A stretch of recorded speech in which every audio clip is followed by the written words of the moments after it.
Hi, thank you everyone for being at this talk on vendorizing your containers with Kolla. The discussion surrounding supporting vendor drivers within Kolla, within the Kolla ecosystem is not a new one. In cases where the vendor drivers are part of the project's tree, like in Cinder and Ironic, the current Kolla container images do include the vendor drivers. But in the case of out-of-tree vendor drivers like the ML2 drivers, the current Kolla Neutron server container images do not contain the vendor drivers. This talk basically proposes a way for these out-of-tree vendor drivers to make use of Kolla and Kolla Ansible goodness without adding extra burden to the Kolla project. Here are some basic facts about the Kolla project itself, which several of you already know.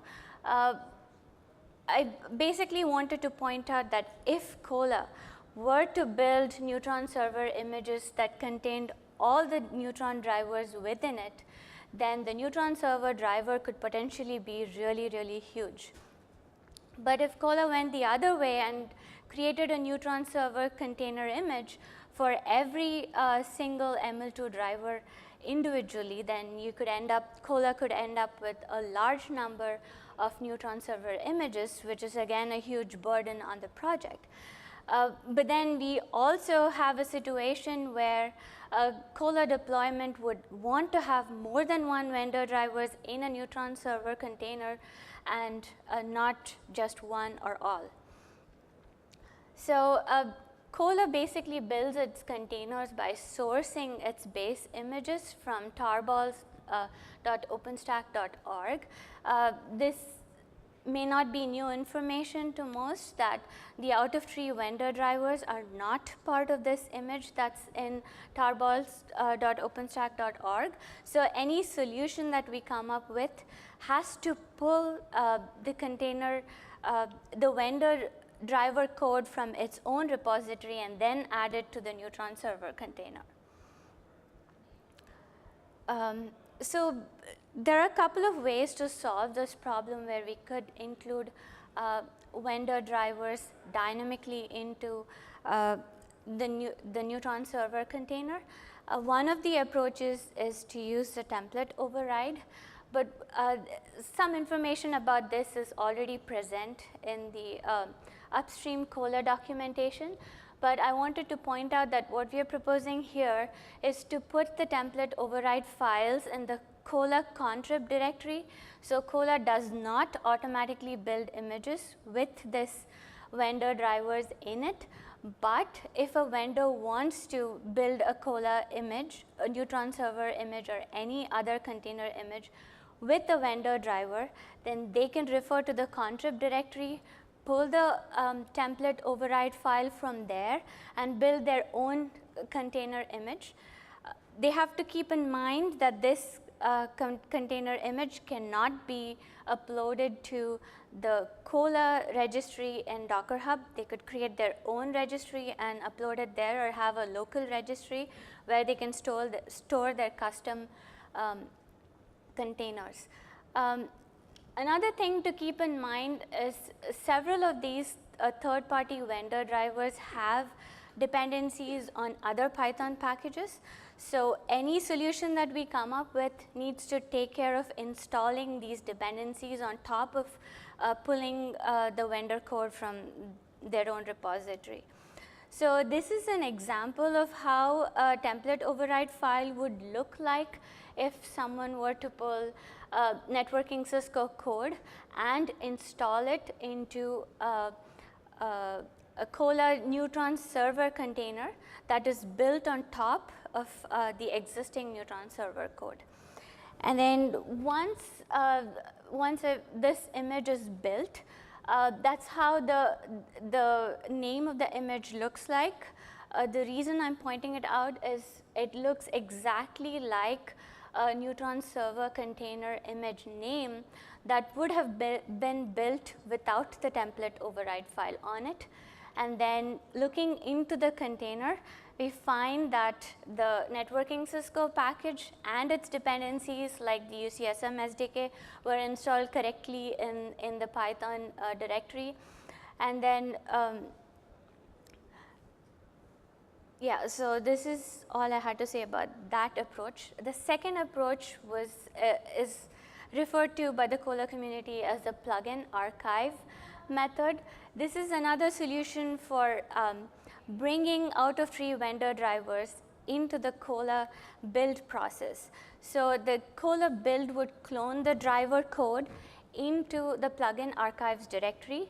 Then all the drivers present in this directory are copied into the image and then installed during build time.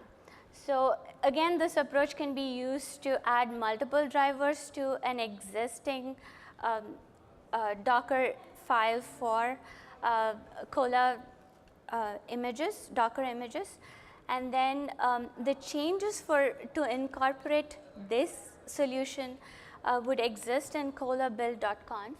Again, these would lie dormant in the sense that unless enabled, we would not be building Neutron server containers with the additional drivers in the plugin archive directory. When not enabled, it would behave exactly like Kolla behaves today. So no additional Docker images are generated by the Kolla project. And this is a snippet of how one would define a vendor that needs to be pulled into the plugin archive directory. And this is how the Docker image would look like once you peer into the image itself. And you can see that the name of the Neutron server container has changed. So if there are any deployment code that deploys Kolla images with a specific name, you need to take care of the fact that the name has changed and now a different container image needs to be part of your deployment. Once again, looking inside the image, we find that the networking Cisco and its dependent packages are installed in this different location, but they're all there and ready to be configured. So I think with this solution, we have taken care of how to build Kolla containers with third-party vendors when a deployment requires it, and when it does not, Kolla behaves exactly the way it behaves today. And then the second part is to generate the configuration that needs to be provided to these containers. Kolla Ansible generates this configuration, and it's decoupled from the Kolla build process. So basically, the Kolla Ansible can be augmented to generate configuration that can override .ini files. Right now, Kolla Ansible can only override .ini files. That's great for Neutron because all the Neutron drivers append their configuration to ml2conf.ini.